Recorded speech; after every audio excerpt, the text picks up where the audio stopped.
vamos lá, gente. Então, na ação penal pública, a gente sabe que a gente é regido por esses princípios, né? Oficialidade, obrigatoriedade, indisponibilidade, e existe divergência sobre se a ação penal pública é divisível ou indivisível. Mas na ação penal privada eu não tenho nenhuma divergência, né? A ação penal privada, esta sim, ela é regida pela oportunidade ou conveniência. Então, a vítima oferece a queixa se quiser. Mas a gente tem que ter atenção a um detalhe muito importante. Caso a vítima queira oferecer a queixa, ela deve exercer o direito de queixa dentro de 6 meses, contados da data em que ela soube quem era o autor do fato, tá? E aí a gente tem que ter um pouquinho de preocupação, gente, porque vejam, sobre a ação penal tem caído de tudo, né? Nos últimos certames sempre tem uma questãozinha sobre a ação penal pública, sobre a ação penal privada, sobre o princípio que rege a ação penal pública, o princípio que rege a ação penal privada. Isso tem realmente sido cobrado. E tem caído algumas vezes a questão da discricionariedade da ação penal privada.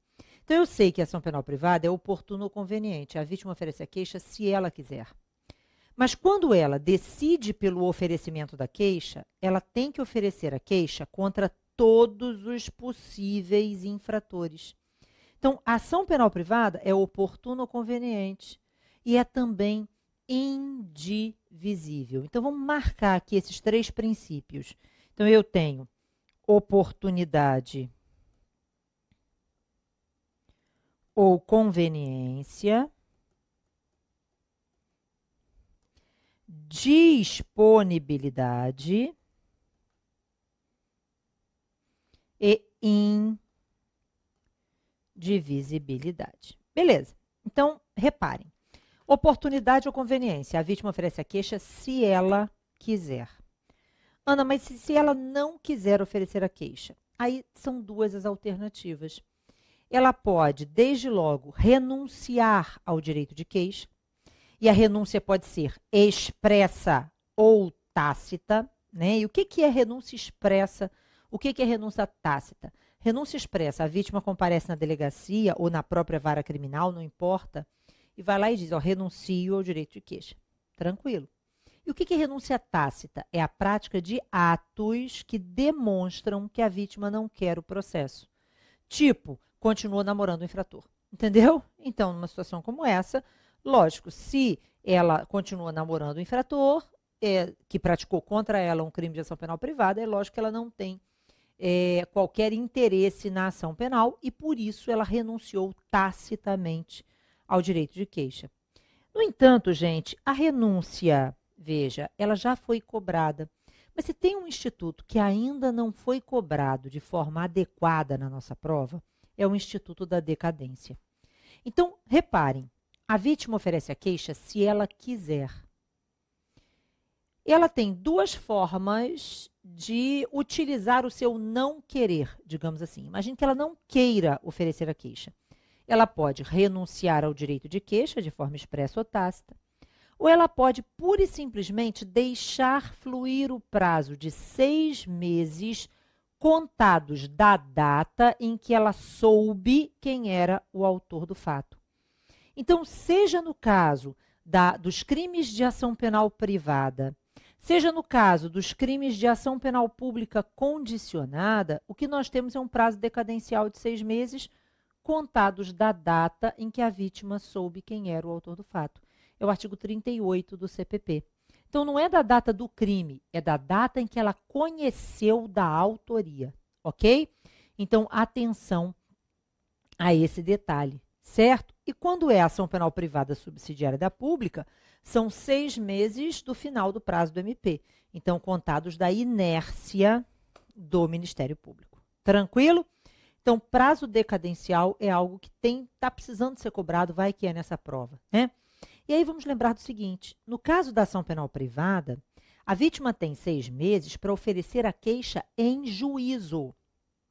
O fato dela ter comparecido na delegacia dentro dos 6 meses não muda nada. Para fins de ação penal privada, o prazo decadencial é para o oferecimento da queixa ao juiz, ok? Na ação penal pública condicionada à representação, é que o prazo é de 6 meses para manifestação inequívoca de vontade da vítima.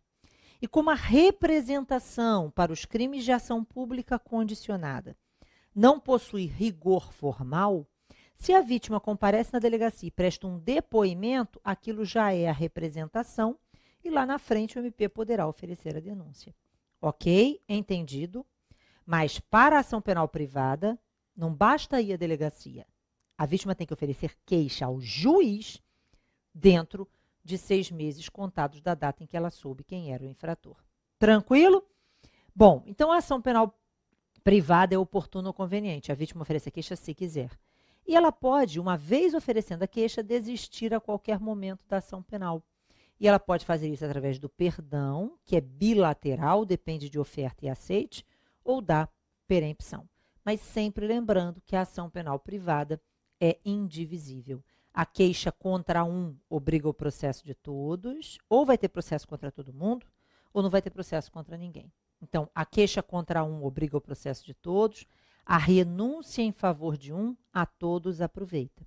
E da mesma forma, gente, a ação penal privada é indivisível durante o processo.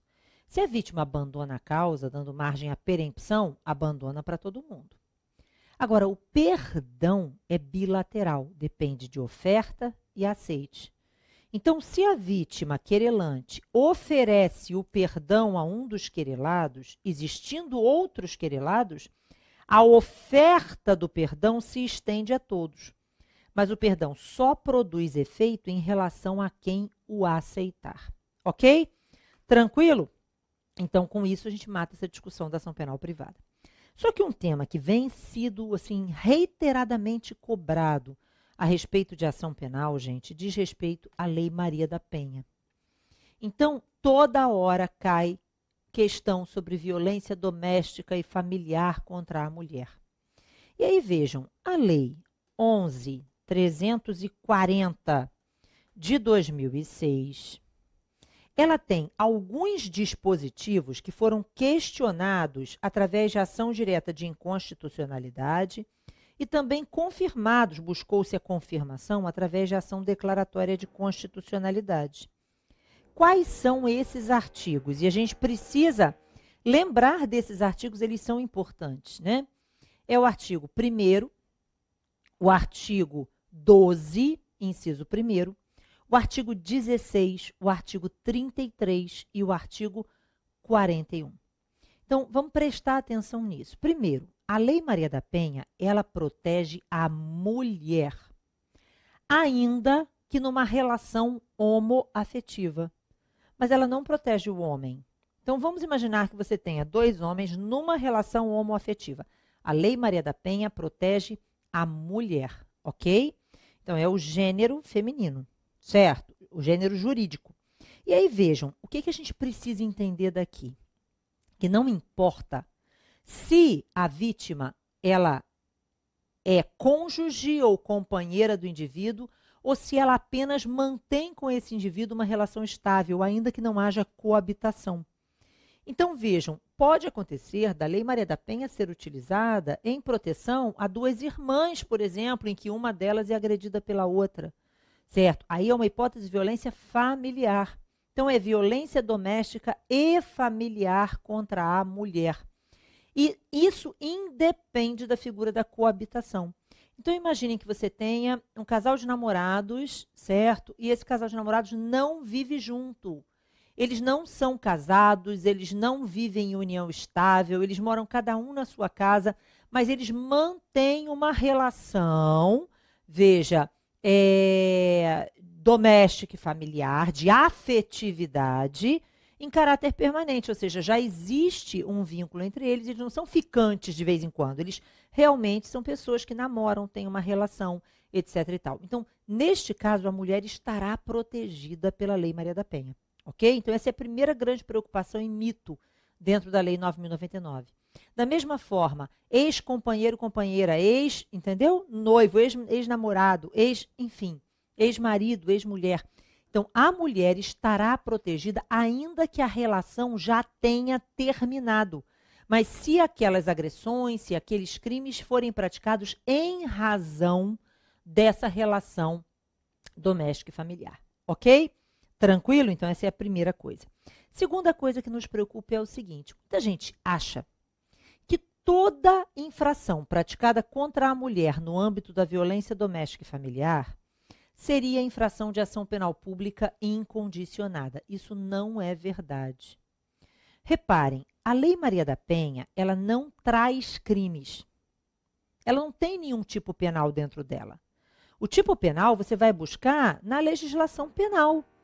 Então, você vai procurar no Código Penal, na Lei de Contravenções Penais, os crimes estão lá, as contravenções estão lá.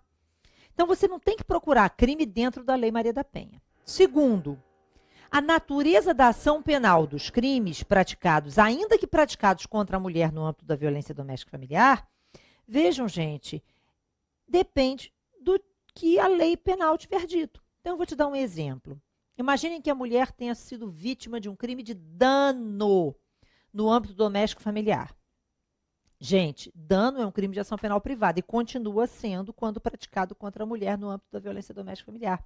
Calúnia, difamação e injúria, regra, ação penal privada, continua sendo de ação penal privada, certo? Ah, peraí, Ana, e se for ameaça? Ameaça é ação penal pública condicionada. Ah, e se for feminicídio? Gente, feminicídio é crime de ação penal pública incondicionada. E se for estupro? Depende. Se a vítima tiver menos de 18 anos ou for vulnerável, é pública incondicionada. Se tiver violência real, pública incondicionada.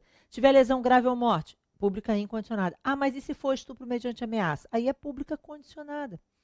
Então, veja, a natureza da ação penal de cada crime, ainda nos casos, mesmo nos casos em que a vítima é mulher no âmbito da violência doméstica e familiar, é a natureza da ação penal que a lei penal tiver dado, ok?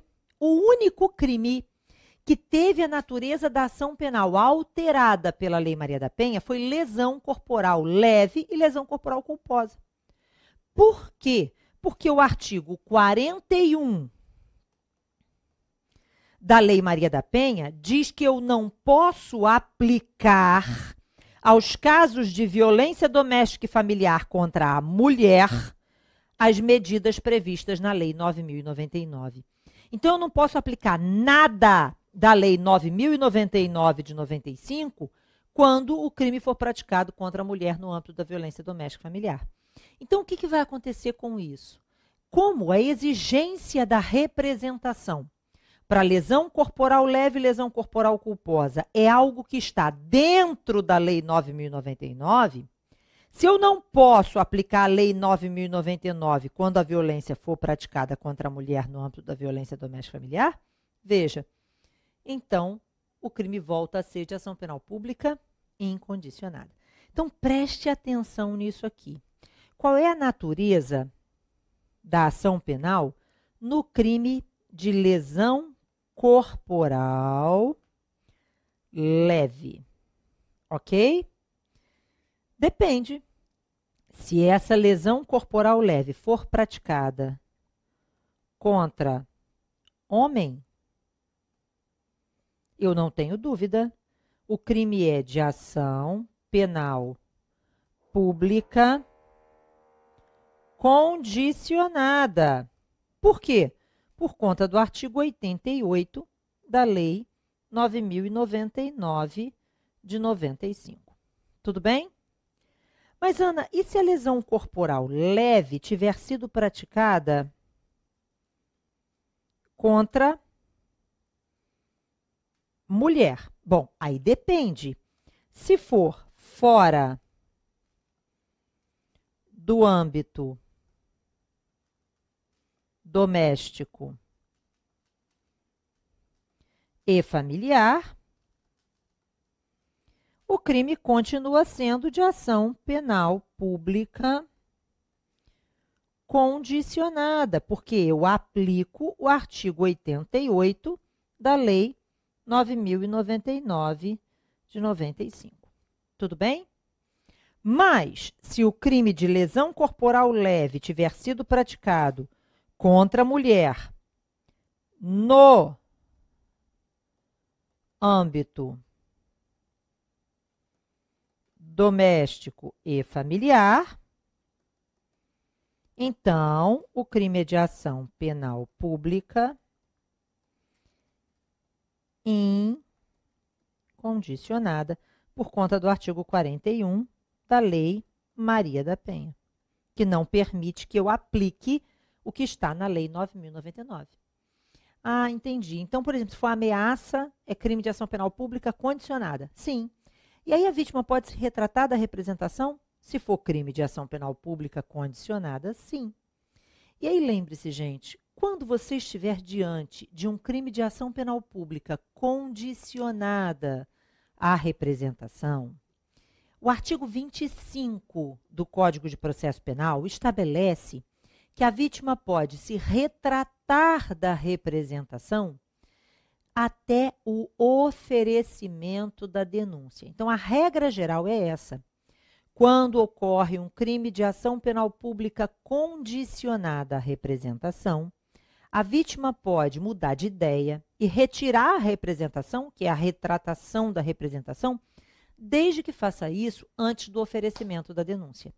Mas quando se tratar de Lei Maria da Penha, quando for um crime praticado contra a mulher no âmbito da violência doméstica e familiar, que seja de ação penal pública condicionada, a mulher ela pode se retratar da representação até o recebimento da denúncia, mas só poderá fazer isso numa audiência na presença do juiz, uma audiência especialmente designada para essa finalidade. E a jurisprudência passou a entender de que é a mulher que tem que requerer a marcação dessa audiência. Então, na violência doméstica e familiar contra a mulher, quando o crime for de ação pública condicionada, a vítima pode se retratar, só que apenas numa audiência na presença do juiz até o recebimento da denúncia. Ok? Fechado, gente? Então, com isso, nós vimos o que nós precisávamos a respeito da Lei 9.099. Agora, eu queria falar com você rapidamente sobre um tema que sempre cai na prova, que é competência.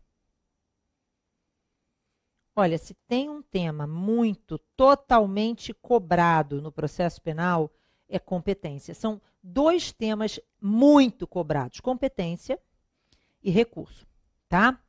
Agora, competência é aquela questão que, olha só, sempre cai e pode cair de tudo. Inclusive, gente, eu preciso que você veja as súmulas penais e processuais penais relativas à competência.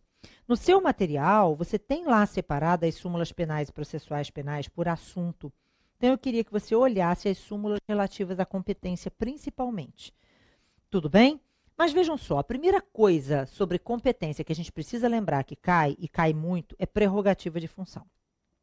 Então, vejam, quando a gente pensa em competência no processo penal, a primeira coisa que tem que vir à nossa cabeça é o fato de que a competência ela será determinada em razão da matéria, em razão do lugar e em razão da função, né?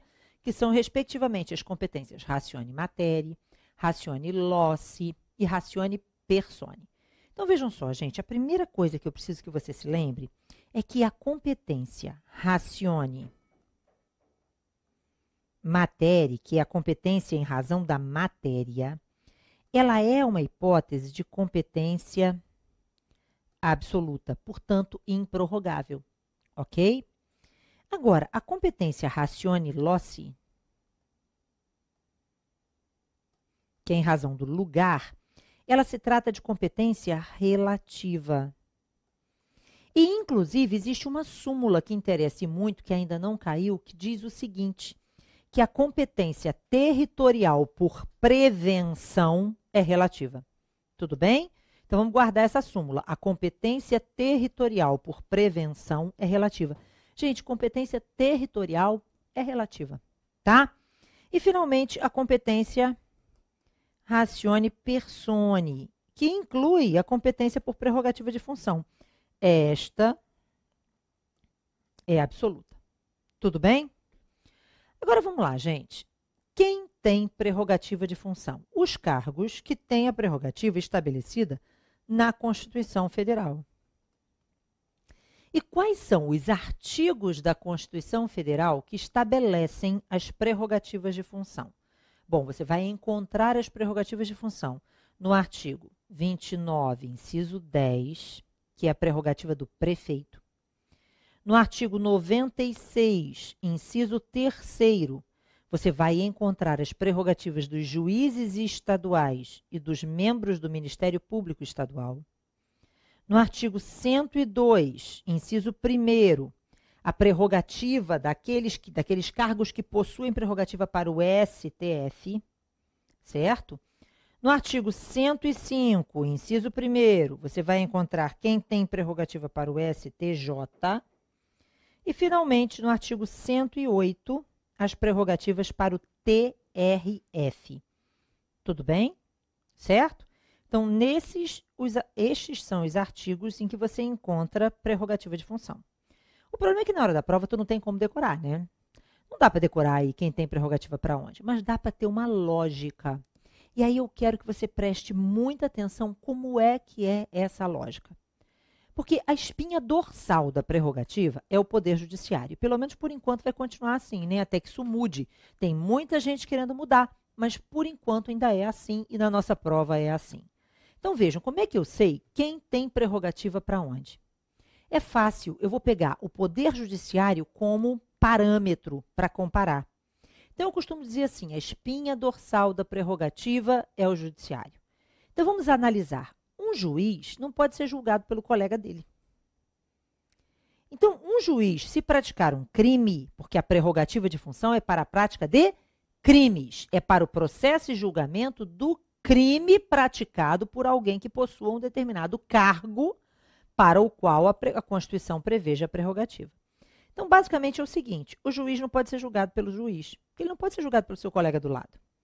Então, um juiz tem que ser julgado por quem exerce a função jurisdicional há mais tempo, pelo menos em tese, né, tem mais conhecimento da matéria e não seria influenciado pelo juiz. Por isso que um juiz vai ser julgado pelo órgão que reforma a decisão dele. Se tivesse que entrar com uma apelação contra uma decisão daquele juiz, quem ia julgar a apelação? Porque se aquele órgão está isento para analisar um recurso contra a decisão desse juiz e reformar essa decisão, provavelmente está isento para julgá-lo. Então, atenção, a nossa espinha dorsal da prerrogativa é essa. Um juiz não pode ser julgado por um juiz. Um juiz tem que ser julgado pelo órgão que reformaria a decisão dele. E, portanto, seria o TJ ou o TRF. Então, prestem atenção nisso. Veja, um juiz federal tem prerrogativa de função prevista no artigo 108 da Constituição Federal para o TRF, que é o órgão que reformaria a decisão dele. Da mesma forma, um juiz estadual tem a sua prerrogativa prevista no artigo 96, inciso 3º da Constituição Federal, para o TJ, no qual ele exerce a função. E aí a gente tem que lembrar que não importa em que lugar o crime foi praticado. O que interessa é, veja, se o cara é juiz juiz no Rio de Janeiro, ele vai ser processado e julgado pela prática de crime no TRF da primeira região. Da segunda região, que é a do Rio de Janeiro, segunda. Se ele é um juiz do estado do Paraná, então ele vai ser processado e julgado pelo Tribunal de Justiça do estado do Paraná. Entendeu? Então, assim vai. Então, é o local, não é o local onde o crime foi praticado, e sim o tribunal no qual ele exerce a sua função. Então, presta atenção nisso, certo? Vejam, realmente, né, os juízes federais têm prerrogativa de função para o TRF. Então, se um juiz federal praticar um crime federal, eu não tenho dúvida, ele vai ser processado no TRF. Ok? Mas, Ana, e se o juiz federal praticar um crime estadual?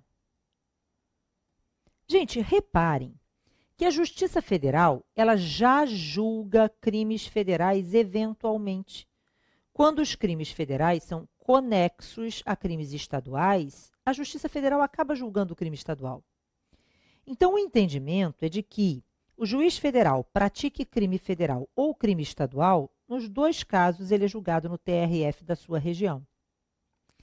A única hipótese em que o juiz federal é julgado em outro lugar que não no TRF é se o crime por ele praticado for eleitoral, porque aí realmente o crime eleitoral é de competência da Justiça Eleitoral, que é uma justiça especial. Então, nesse caso, ele fica com a prerrogativa, porque ele continua sendo julgado pelo órgão de segunda instância, mas competente em razão da matéria eleitoral. Então, atenção, juiz federal vai ser sempre julgado no TRF, salvo se o crime for eleitoral. E o juiz estadual? Muito bem, se o juiz estadual praticar um crime estadual, ele vai ser julgado no TJ. Mas e se o juiz estadual praticar um crime federal? Gente, reparem que o juiz federal nunca vem para o TJ. Então, o juiz estadual também nunca vai para o TRF, porque não existe hierarquia entre eles. Então, não importa se o crime é federal ou se o crime é estadual. Veja, o juiz estadual vai ser julgado no TJ em ambos os casos, ok? Agora, se o juiz estadual praticar um crime eleitoral, aí ele é julgado no TRE. Ou seja, gente, eu quero que você guarde assim, olha só. Juiz é cada um no seu quadrado. Mas para o eleitoral, todo mundo vai. Tudo bem, gente? Entendido? Certo? E aqui, em relação aos juízes estaduais, eu quero que você inclua dentro dessa situação os membros do MP estadual. Então, os promotores de justiça, os procuradores de justiça e mesmo o procurador-geral de justiça. Todos os membros do MP estadual têm o mesmo tratamento do juiz. São julgados no TJ, salvo se o crime for eleitoral, que aí ele vai para o TRE. Tudo bem? Mas aí reparem agora aqui. Veja só, isso aqui eu preciso que você se lembre. Então, o juiz é julgado no tribunal. Ana, mas e se for um juiz eleitoral? Não existe juiz eleitoral. Existe juiz estadual e juiz federal que acumula a função eleitoral. Então, para ele ser julgado no TRE, é preciso que o crime seja eleitoral. Senão, ele vai ser julgado ou no TJ ou no TRF. E o juiz do trabalho? Gente, a Justiça do Trabalho não julga crimes. Mas o juiz trabalhista é um juiz federal. Então, se ele praticar um crime, ele é julgado no TRF da região em que ele exerce a função. Tudo bem? Agora, reparem, os desembargadores não podem ser julgados pelos próprios desembargadores. Então, os desembargadores são julgados no STJ. Ana, e os ministros do STJ, do TSE, do TST, do STM? Aí todos são julgados no STF. Aí os ministros do STF, aí, meu filho, não tem jeito. Acima de Deus, só Deus. Ficou bem claro? Então, vejam, quando você tem ministros dos tribunais superiores, são todos julgados no STF. E os ministros do STF também são julgados no próprio STF, no plenário. Tranquilo? Agora, repare que essa é a espinha dorsal, mas não é tudo que nós temos nos poderes estatais. Então, eu tenho o poder executivo. E aí, reparem, o prefeito está para o poder executivo, tal qual o juiz está para o judiciário. O espaço territorial em que o juiz exerce a função é a comarca, que é o menor espaço territorial dentro da distribuição das funções do judiciário. O prefeito exerce suas funções no município, que é o menor ente da federação. Então, se um prefeito praticar um crime, ele vai ser julgado tal qual os juízes nos tribunais. No entanto, reparem, embora o artigo 29, inciso 10 da Constituição Federal, diga que prefeito é julgado no TJ, eu tenho que respeitar a competência em razão da matéria. Então, se o prefeito for praticar um crime estadual, ele realmente vai ser julgado no TJ. Mas se ele praticar um crime federal, gente, eu tenho que garantir a prerrogativa dele, porque a competência é absoluta, mas também tenho que garantir a competência federal. Então, um prefeito que pratica crime federal é julgado no TRF, ok? E se o prefeito praticar crime eleitoral, será julgado no TRE. Este é o teor da súmula 702 do Supremo Tribunal Federal. Tudo bem, gente? Entendido? Não pode perder isso de vista, essa questão é muito provável, tá? Eu volto já já.